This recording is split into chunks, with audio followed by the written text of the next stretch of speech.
Moonshiners exclusive. Tickle puts frog butt green, CBD into the shine, and everybody is on edge deep in the shadowy hollows of Franklin County, Virginia, where the kudzu wraps around the oaks like a moonshiner's secret. There's trouble brewing in the woods, and it's bubbling hotter than a pot still in July. Stephen Ray Tickle, known far and wide just as Tickle, the free-spirited outlaw shiner with the wild beard and even wilder ideas, has gone and done it this time. Against all warnings, advice, and plain common sense, he's thrown something new into the mash. And it ain't corn. It ain't sugar. It sure as hell ain't legal by most shine purist standards.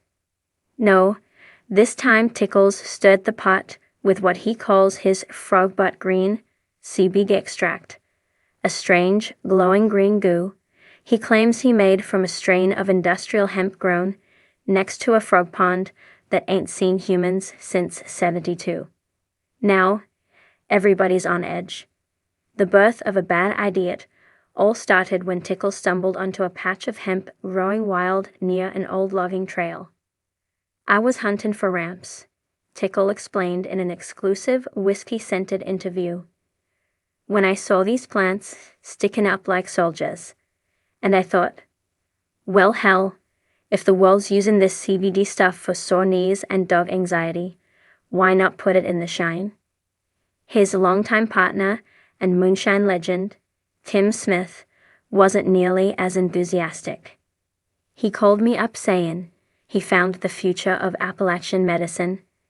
Tim said, visibly rubbing the bridge of his nose like a man who's been through this song and dance before.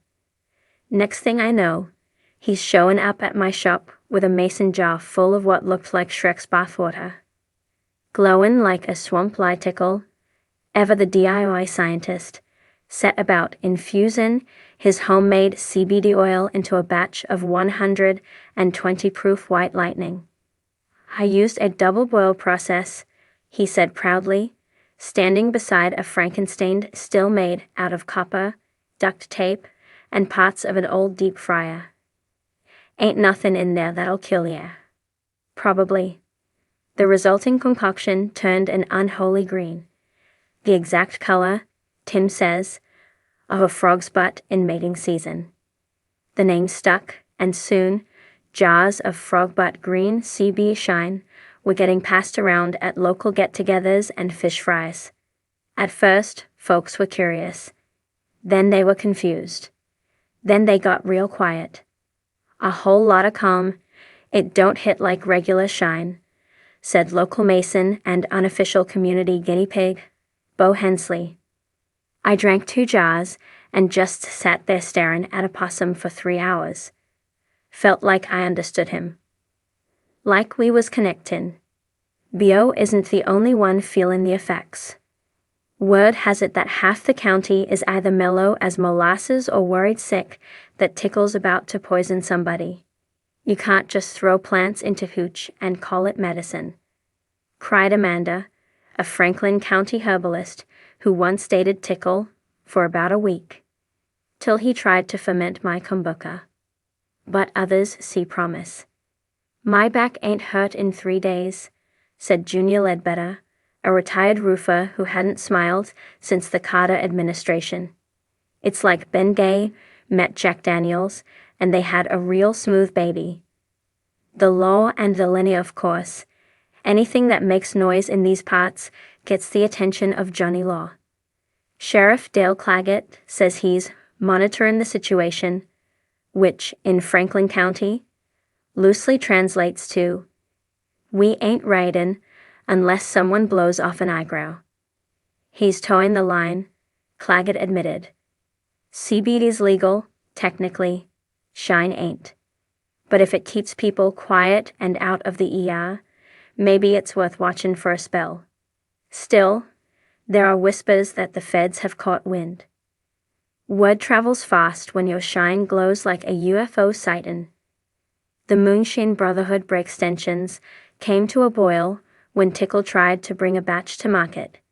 He called an emergency tasting with his fellow shiners, Tim, Digger, and Mark, inside a dusty barn that smelled of sawdust and old secrets. "What in the hell is that?" Diva asked, holding a jar up to the light. "It looks like a turtle done had a rough night." "Just try it," Tickle insisted. "It's the future, boys. We're talking shine that soothes your joints and your soul." Tim sipped it, hesitated, then set the jar down slowly. "Tickle, I love you like a brother, but this here's either genius or the beginning of a federal indictment." Mark refused to even taste it. "I seen what happened to Bo. He talked to a mailbox for 2 hours. We ain't runnin' Dr. Woocher's magical elixir." Tensions bubble over what followed was a shouting match only Appalachian moonshiners could understand. Part backwoods philosophy, part mash-boiling fury. Accusations were thrown like firewood.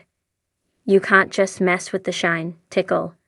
You can't grow if you ain't experimentin'.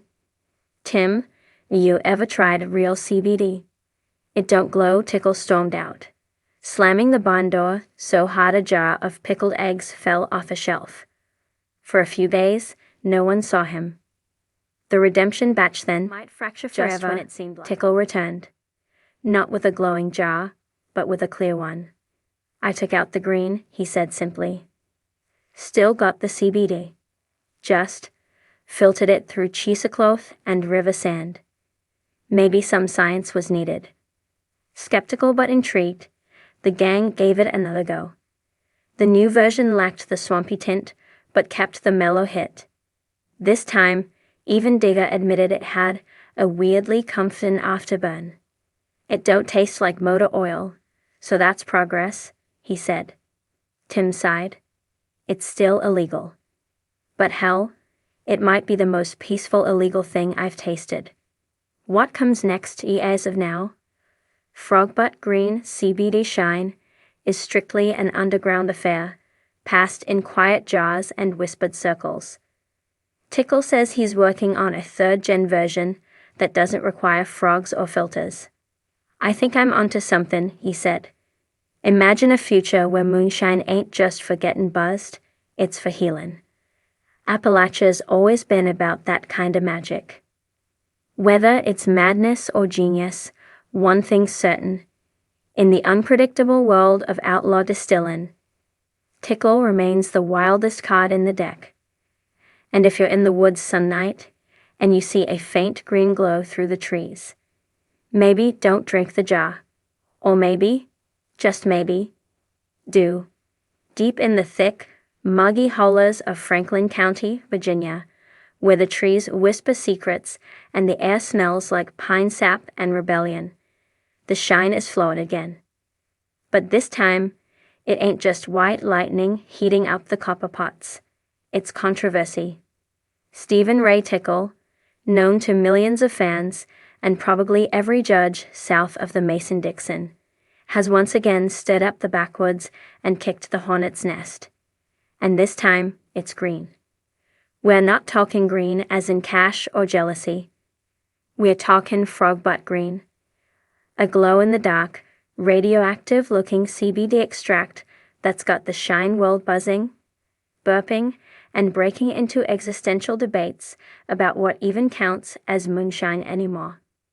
A shine like no other. It all started like most of Tickle's legendary misadventures, with a wild idea, a busted truck axle, and a suspicious pond deep in the woods. "I was out fishing for catfish with a bottle of mash and a mind to think," Tickle said, as he leaned back on a dented lawn chair, boots muddy and a half-drunk mason jar dangling from one hand. "And I seen this patch of hemp growing on the edge of this pond. I swear it glowed a little bit in the moonlight." What followed was a madcap 2-week experiment involving an old food dehydrator, a pressure cooker, a busted Vitamix blender from 2008, and a handful of advice from a very stoned botanist in Asheville. "I extracted the essence," Tickle said with a straight face, "and then I infused it into a 6-gallon run of my best winter apple mash." What came out of the thump keg wasn't just moonshine. It was green. Not just kinda green. Neon, swamp mist, ribbit rebellion green. It looked like something that had crawled out of Area 51. It smelled herbal, and it hit smooth, a little too smooth. I call it frog butt green, Tickle said proudly. Because it reminds me of the time a bullfrog sat on my face when I fell asleep, drunk next to that same pond. That was a moment of clarity. The first people to taste the batch were his usual crew of backwoods believers, cousins, cousins of cousins, and a guy named Rooster who claims to be psychic but can't read road signs. It was like moonshine and a warm bath had a baby, said Delilah McPhee, who's been running Shine since she was tall enough to reach a mason jar. I took 2 sips and just laid down in the dirt like it was memory foam. Local reaction was mixed. Some folks praised the mellow high. Others said it made them too introspective. My uncle stared into a bonfire for 6 hours and cried about a fish he lost in '89, said Junior Tate, shaking his head. That Shine got feelings in it. Tim ain't having it toward travels fast in Shine country. And faster still when it's weird. It didn't take long for Tickle's longtime partner in moonshining, Tim Smith, to get wind of the green goo Tickle was puttin' in his jars. First thing I said was, "No," Tim told us, arms crossed and clearly agitated. Second thing I said was, "Hell no." Tim, who spent years building his legal moonshine business, isn't about to get caught up in another Tickle side quest to chouse. Tickle's the kind of guy who could find a way to turn a lemonade stand into a federal crime, Tim added. CBD or no CBD, we don't put frog-colored anything into Shine. It's unnatural. That didn't stop Tickle. Rise of the Glowshine. Within a week, mason jars of frog butt green were popping up all over 3 counties. They were easy to spot. The liquid shimmered like antifreeze under the moonlight, and the lids were stamped with a hand-drawn picture of a frog smoking a joint. They are selling like hotcakes at a Pentecostal potluck, Tickle said with a grin. Still, not everyone was on board.